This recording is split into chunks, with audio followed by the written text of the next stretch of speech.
Good morning, class 8th student. Today, 10 September 2020, on Thursday. Today I attend exercise question number 3 and question number 4. Question number 3, व्यंजन किसे कहते हैं, सभेद समझाइए. And question number 4, अयोग भाषा से आप क्या समझते हैं या क्या अभिप्राय है. अनुसार, अनुनासिक और विसर्ग को उदाहरण सहित समझाइए या उदाहरण देकर समझाइए. आज इन दोनों क्वेश्चनों को मैं एक्सप्लेन करूंगा. इसके आंसर की आपको व्हाट्सएप कॉपी भेजूंगा. किस प्रकार से लिखना है संकेत के रूप में भी बताऊंगा आपको व्हाट्सएप के द्वारा. आपको आज की डेट डाल करके इन क्वेश्चनों को फेयर करना है. देखिए, इसमें सबसे पहला जो क्वेश्चन है, व्यंजन किसे कहते हैं, सभेद समझाइए या भेदों को उदाहरण सहित समझाइए. इसमें आपकी व्यंजन की डेफिनेशन, व्यंजन के भेद, उनकी डेफिनेशन विद एग्जाम्पल, आपको इतना वर्क करना है.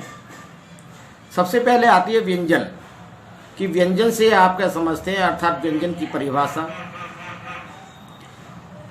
देखिए, जिन वर्णों का उच्चारण करते समय मुख से निकलने वाली वायु रुकावट के साथ बाहर निकलती है और जिनका उच्चारण करने के लिए हमें स्वरों की सहायता लेनी पड़ती है, उन्हें व्यंजन कहते हैं.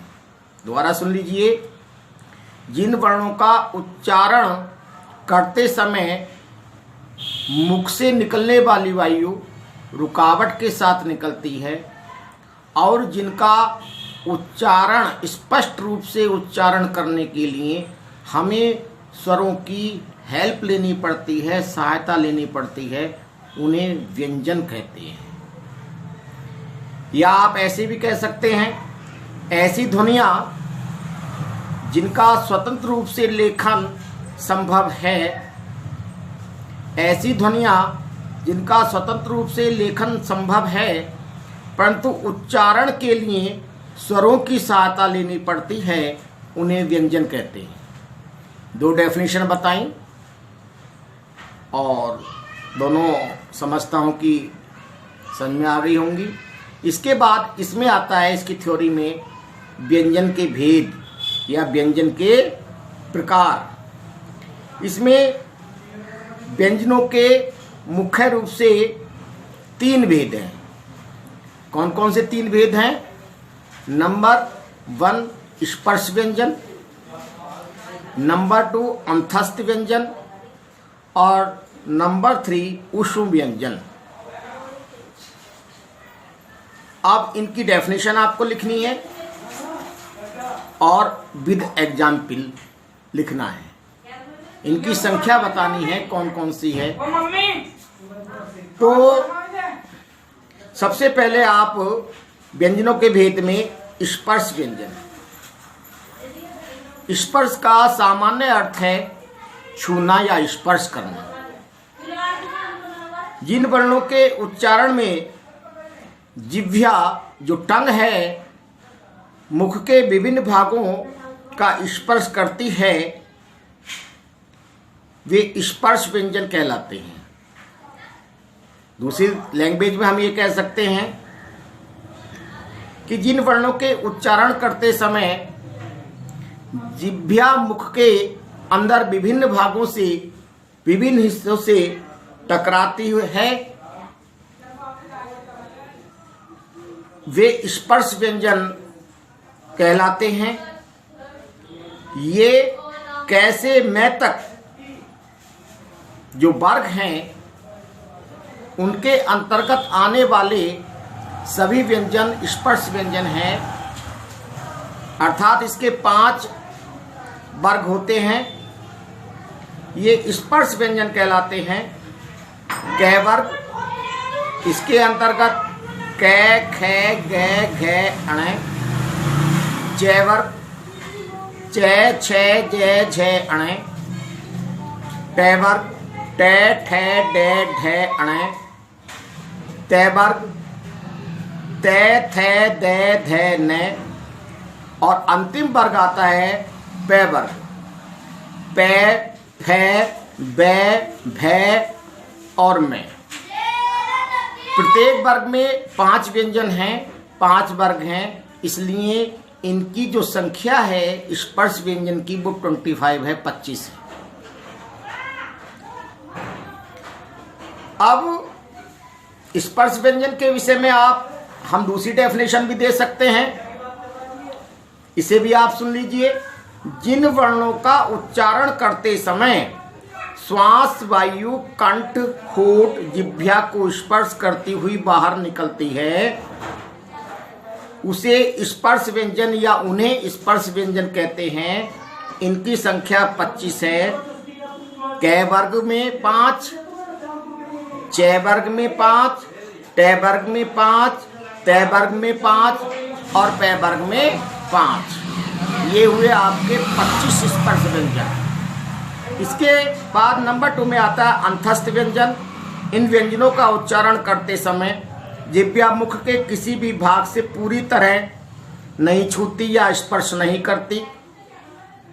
इनके उच्चारण में श्वास का अवरोध बहुत कम होता है, अर्थात श्वास बहुत कम रुकता है। अवरोध का मतलब रुकावट। इनकी संख्या 4 है।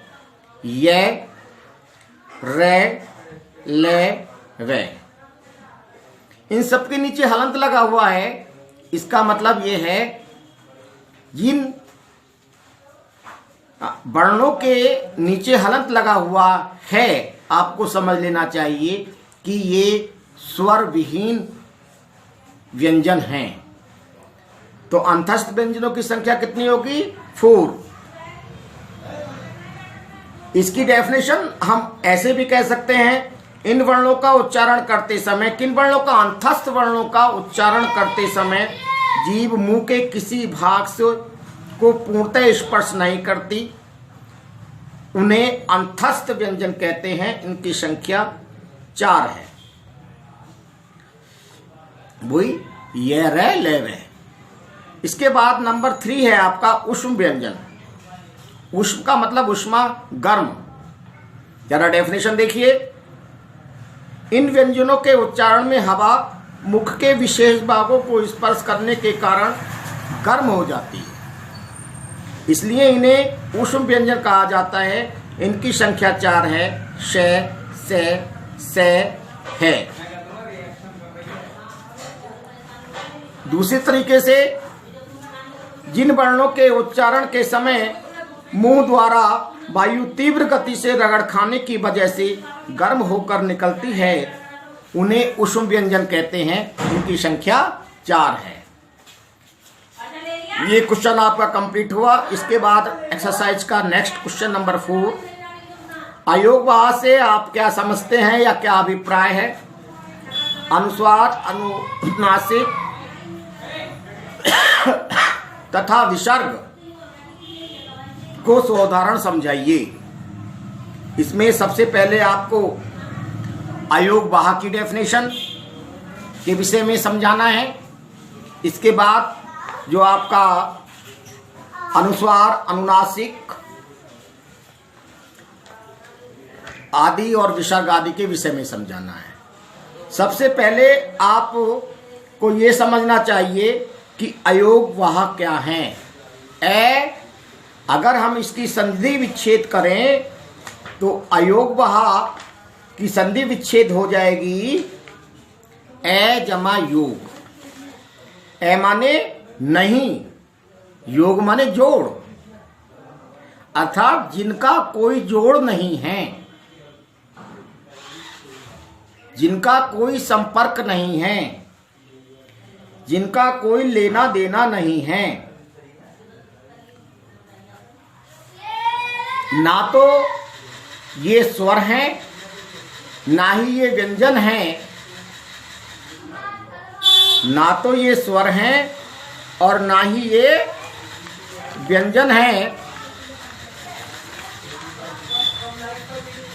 इनकी संख्या 2 है। आपने इन्हें खूब यूज किया है। अंग ऊपर बिंदु लगता है, जैसे अंग से अंगीठी, और अनुनासिक जो चंद्र बिंदी होती है आपकी, जैसे नाक, आके डंडे पर चंद्र बिंदी है। और विसर्ग के लिए किसी भी अक्षर के आगे 2 बिंदु लगा देना, ये विसर्ग कहलाते हैं। और ये है की आवाज, उच्चारण करते समय है की आवाज देते हैं। तो सबसे पहले अंग और अण ऐसी ध्वनियां हैं जो न तो स्वर हैं और न ही व्यंजन। अयोगवाह के लिए अंग और अण, ए के आगे 2 विसर्ग, ऐसी ध्वनियां हैं जो न तो स्वर हैं और न ही व्यंजन, इन्हें अयोगवाह कहते हैं। इसका अर्थ है जो योग न होने पर भी साथ रहें, जो योग न होने पर भी साथ रहें। ए माने नहीं, योग माने योग, जो योग न होने पर भी साथ रहें। अंग और अह स्वरों और व्यंजनों में न रहने पर भी इनके साथ प्रयुक्त होते हैं, अर्थात ना ये स्वर हैं ना व्यंजन हैं, परंतु इनके साथ रहते हैं और इन्हीं के साथ जब शब्द बनते हैं तो इनके साथ प्रयुक्त भी होते हैं। ये आपका अयोगवाह की डेफिनेशन हुई। अनुनासिक और अनुस्वार। अब सबसे पहले आप अनुस्वार के विषय में समझिए। जिन स्वरों के उच्चारण में हवा केवल नासिका से निकले उसे अनुस्वार कहते हैं। इसका चिन्ह जो अंग अर्थात अंग की बिंदी है, इसका प्रयोग वर्णों के ऊपर बिंदी के रूप में किया जाता है। उदाहरण के लिए अंक, ए के ऊपर बिंदी आ गई, अंक, गंगा, लंगूर आदि। इसके बाद अनुनासिक, सेमिनोजल, इसका उच्चारण नाक और मुंह से होता है। इसका चिन्ह चंद्रबिंदी होता है। और जैसे फॉर एग्जाम्पल आंख, चांद, 5 आदि। अब लास्ट रहता है आपका विसर्ग। विसर्ग के विषय में सुन लीजिए। विसर्ग के लिए मैंने आपके 2 बिंदु बताए। किसी भी जो अक्षर के आगे, जैसे स के आगे लगा दे सह, ठीक है ना, नी के आगे लगा दे नीही। उच्चारण है की आवाज के साथ होता है इनका। जिस के साथ भी लगे होते हैं। इनकी डेफिनेशन क्या है भाई विसर्ग की? इसका उच्चारण लगभग है के समान होता है। इसे व्यंजनों के आगे लगाया जाता है। इसका चिन्ह स्मॉल ब्रैकेट में आप 2 बिंदु लगाएं, जिसे आप कहेंगे विसर्ग होता है। उदाहरण के लिए फॉर एग्जाम्पल प्रातः, तय के आगे 2 विसर्ग हैं। दुःशासन, दू के आगे विसर्ग और शासन, प्राह आदि। इस प्रकार से आपका ये जो क्वेश्चन नंबर आपका 4 है, ये क्वेश्चन नंबर 4 भी आपका कंप्लीट हुआ। आपको व्हाट्सएप पर इसकी थ्योरी पहुंच जाएगी, संकेत भी पहुंच जाएगा कैसे आपको लिखना है। आपको आज की डेट डाल करके इसे फेयर करना है। इन्हीं शब्दों के साथ मैं अपनी वाणी को विराम देता हूँ। जय हिंद, जय भारत।